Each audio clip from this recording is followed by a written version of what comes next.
So I was at ancient archaeological site, Kourion. I think that's how you pronounce it. So the reason why I'm narrating right now, it's because I don't have a good equipment and the wind was blowing really hard. So it took about 20 minutes. It was my first time using the app Bolt, because when I was with Electra, I didn't have to use it. It was about 20 euros. The bus situation to get here is a little bit complicated, but it's doable. But this was one of those days I just wanted to take a cab and come over here. If you look at the view, the horizon is just beautiful, right? So there are many things to see, and the taxi driver was kind enough to let me get the ticket, wait there, and then he drove me all the way up here.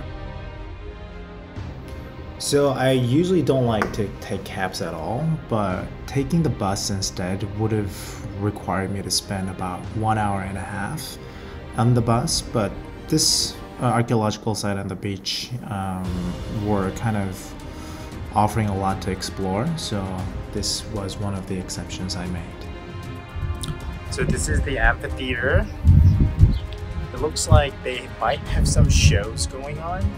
I always love it when they kind of mix archaeological sites with something that is modern, right?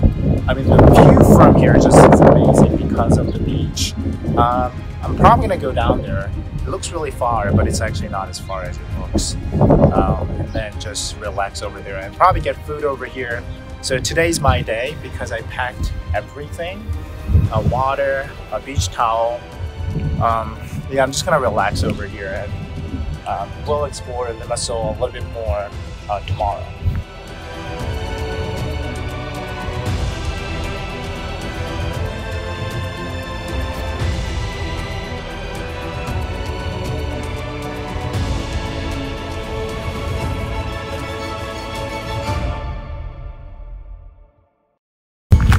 Alright, so I looked at the amphitheater and now I'm going into the House of Eustylius.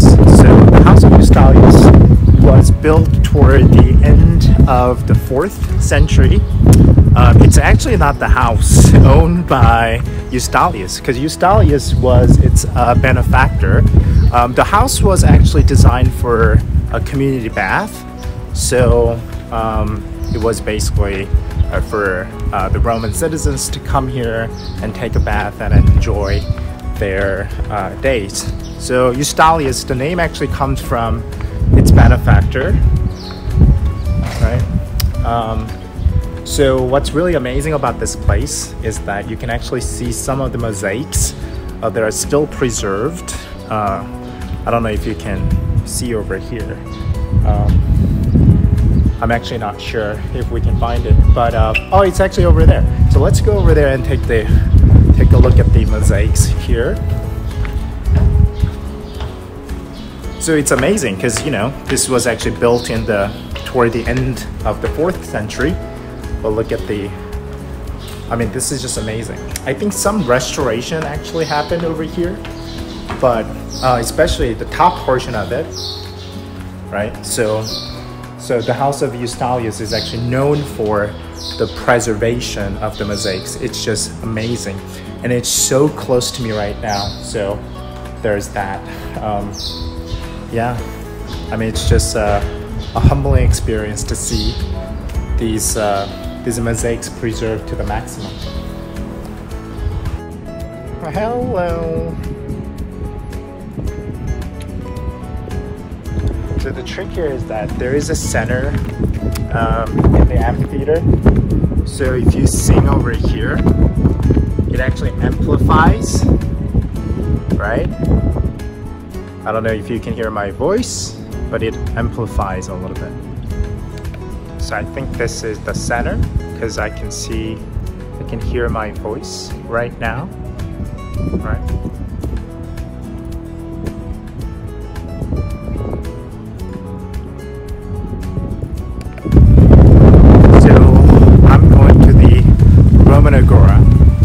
This is like a forum where politicians and thinkers and philosophers give their thoughts.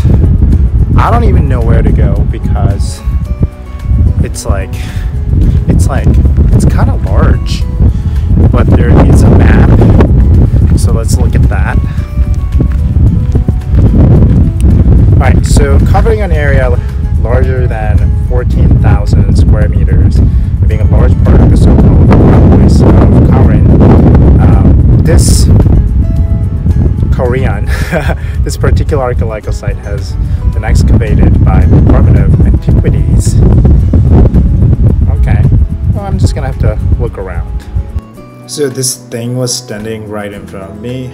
I think it's about 2,000 years old. Maybe it's a replica. I have no idea, but I didn't want to touch it because I wanted to make sure that it's preserved. Although it gets all the friction from the wind and the rain.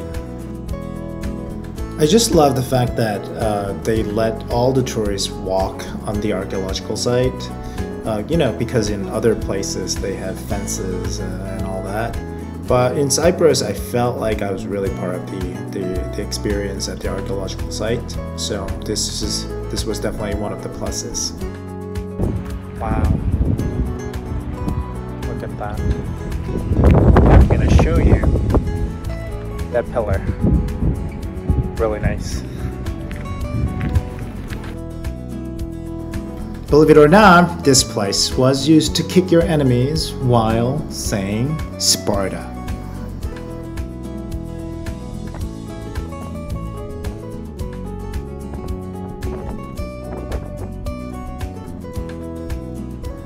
So now I'm at the House of Gladiators, so you can see the preserved mosaics of gladiators who actually fought during the Roman period. I'm just amazed that these are really well preserved, especially it's actually in an open area. And then you can also see these geometrical shapes. I don't really know what they mean, but there are other things to do, and you can walk around along the boardwalk. And then there is this great view of the Kourion beach.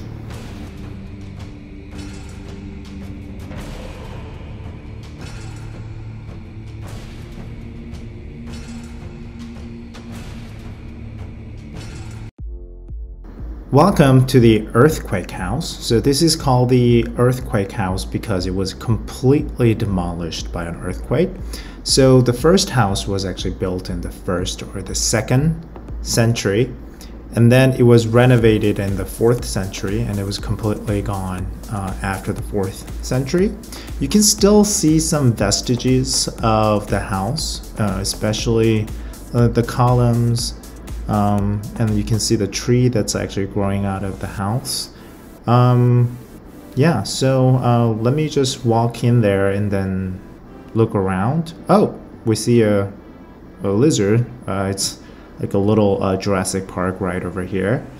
I just love following these little lizards. I don't know how they survive, although it's really hot out there.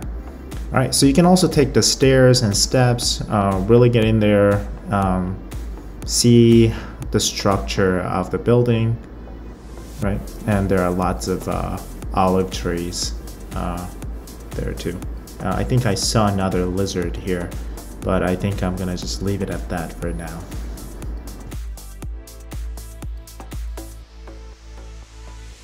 Look at the rock formation here. Stunning.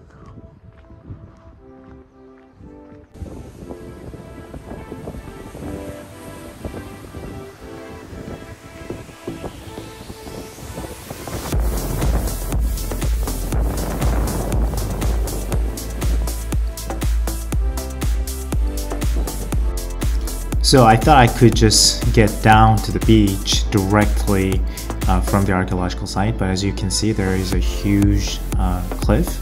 So when you look at the Google map, you need to be aware of elevation as well. So I finally found my oasis. It takes about 20 minutes to get down from the archaeological site to the beach. It's not exactly for pedestrians, but I made it.